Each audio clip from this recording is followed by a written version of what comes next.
Hi there everyone. In this video I'll be ranking every cubic card currently printed into the 4 main categories you currently see on screen. Not every card is created equally in Yu-Gi-Oh! And I will visually display this for you. Definitely means is basically a staple, maybe means you'll probably play it or there's a good argument for playing it in certain builds, maybe not is that there could exist a long-winded argument for playing the card, and definitely not is you shouldn't ever play the card. Cubics are an archetype that mainly focus on trying to OTK your opponent using the boss monster Crimson Nova with the help of some attack boosting spells along the way. The deck can grind when this fails though, and it can also easily access Xyz or Link monsters too. If this deck is famous for OTKing, then it is nearly just as famous for being bricky as hell, and if you're new to this deck, you will find out why very shortly. So to start off, we have the boss monster, Crimson Nova. He is the main win condition of the deck and an absolute brick of an OTK machine. He definitely goes into the definitely category because the deck doesn't do anything without him basically. As time goes on, this boss of a monster it just gets worse and worse with more big monsters above 3000 attack being printed for example, but he still OTKs out of nowhere. You reveal 3 other cubic cards in your hand to summon him, and once per turn if he destroys a monster by battle, he gains another attack, and during your end phase, both players take 3000 damage. The deck is, as I said, nothing without this guy, so you'll always run him at 3 unless Konami prints some insanely good support for cubics. Next we have Duza. He's also going into the top category. This card is the main reason the deck actually works. He dumps a cubic card from deck to grave on summon. This is not a once per turn, so when this deck goes off on a little link climb, he can dump 3 cards in one turn. He has an attack boost effect that sometimes can act as an alternate OTK avenue when paired with Cubic Wave and or Karma. To sum up Duza, he's like the glue in this deck. Unfortunately, this deck just needs a lot more glue than it currently has. Next we have Buster Gundle. I've been playing Cubics for about 4 years, and I know that I've only once summoned this guy properly and won. Like, sure, you can use Ascension to bring him out as well, but it's quite slow, and there's also a better option when in that situation. For that reason, I put him in the maybe category. So basically, ignore the first effect, but the effect we like is that when your opponent sends it to the grave, you special summon up to 3 other cubic monsters from the grave, and then you can add 1 cubic card from deck to hand. In a format that wants to mill your deck, this effect comes up a lot and can swing an entire game in your favour, but he is still a brick, and in other formats I'd cut him from the list entirely. The next card is in-archetype Doomvault. He's basically the same as Buster Gundle, but he doesn't hit as hard. However, he does burn your opponent for 800 on summon from hand. In general, I prefer running him over Buster Gundle because cubics can really grind if they need to, and that 800 burn will come up if you play this deck. Next we have Vulcan Dragny, and I may as well put them together, Blade Garudia. These are going right down into the bottom here. Vulcan and Garudia are so non-functional that their only use is having the word cubic in their name. If these cards were legal in GOAT format, they'd still not see any competitive play at all. Their summoning condition is really hard to pull off, and the effects are so painfully slow and weak that yeah, even for GOAT format, you wouldn't consider running these. And even if you could summon them by sending 2 other cubic monsters from field to grave, you never would, because whatever you're sending to grave is just infinitely better than these 2. Next up is Gear Guile. He goes in B category. This is the main guy to use for winning in time, or for finish off an opponent you couldn't quite kill in the battle phase, which does come up because a single Duza and Crimson Nova will deal exactly 7600 on an open board.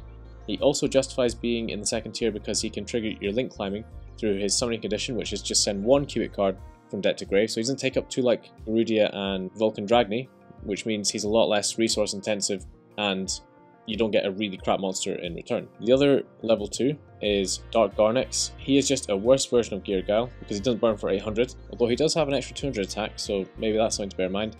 But not for me, he definitely goes in the bottom there because there's literally no reason to run him. Next we have Vijam the Cubic Seed. He can't be destroyed by battle and can place a cubic counter when he does battle. Cubic counters negate effects, and monsters that have that counter also cannot attack. He definitely goes in the A tier because cubic counters are probably the best counters in the game, so with a bit of decent support this deck could really do some stuff. Vijam is key for stalling, and he also is required for both Karma and Ascension to work. So he's integral to a lot of other cards in the deck, but he can also help you stall, and he's another name for Crimson Nova, so you definitely play him. Lastly, for the monsters, there is Crimson Nova Trinity. He is going in here.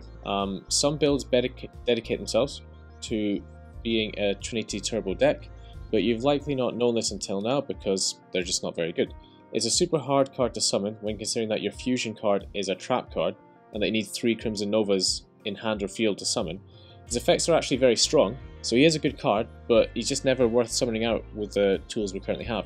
Maybe in the future we'll get an easier way to get him on field, but until then he just remains a fringe card that you'll maybe see once or twice if you play the deck for a few years. Onto the spells, we have Cubic Wave.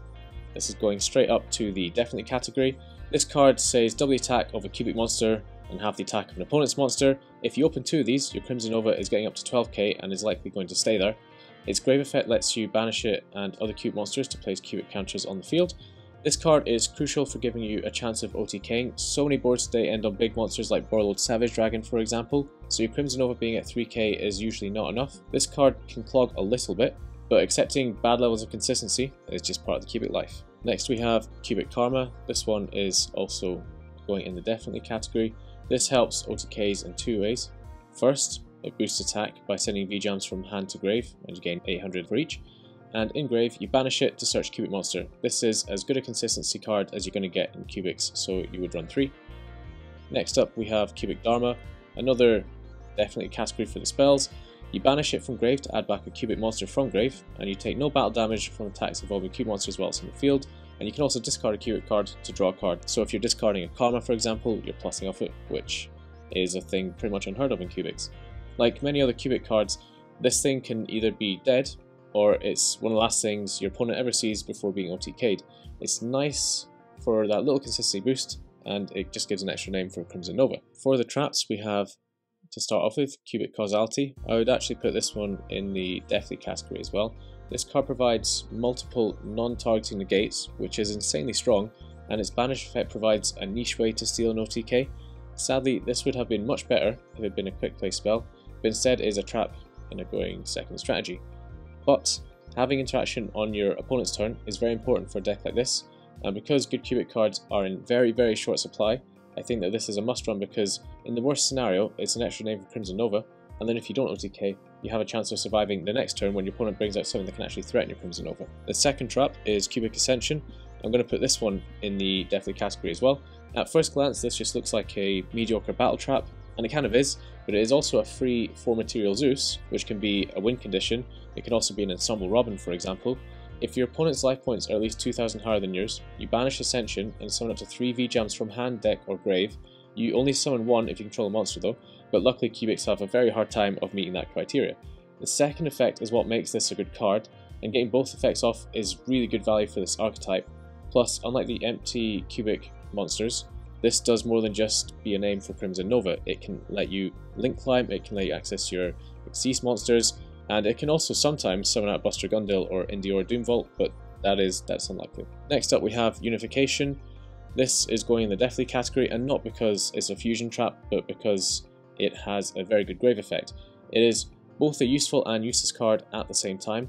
As a fusion trap in a going second archetype, it's just way too slow. But in grave, if a face-up cubic leaves the field, you special summon a level 4 or lower one from your hand or deck, and it can't be destroyed by battle card effects for the rest of the turn.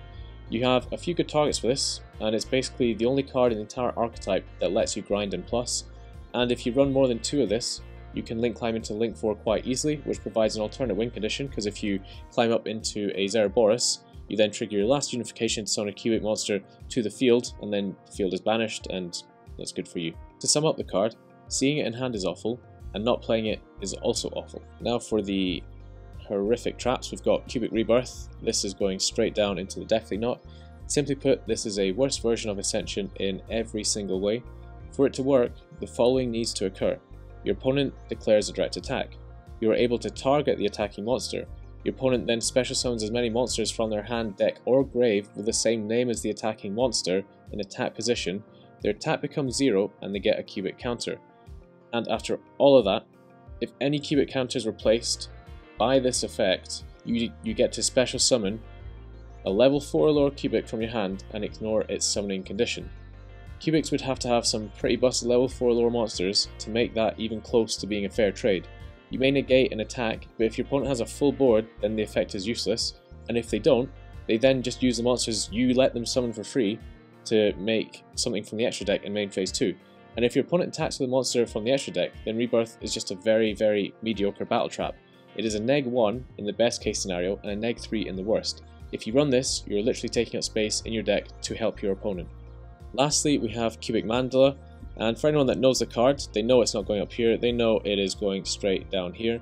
Mandala keeps the theme going in its attempt to help your opponent more than you. The effect reads, if you control a cubic monster, activate this card by targeting any number of monsters that are in your opponent's graveyard because they were destroyed and sent there this turn. Special summon them to your opponent's field, but each becomes attack 0 and has 1 cubic counter placed on it. While your opponent controls any of the monsters summoned by this effect, negate any monster effects your opponent activates. When the last of these monsters leaves the field, destroy this card. Mandalay needs the following conditions met to even work. It needs to be set for you to control a cubic monster, to target at least 1 monster in your opponent's graveyard.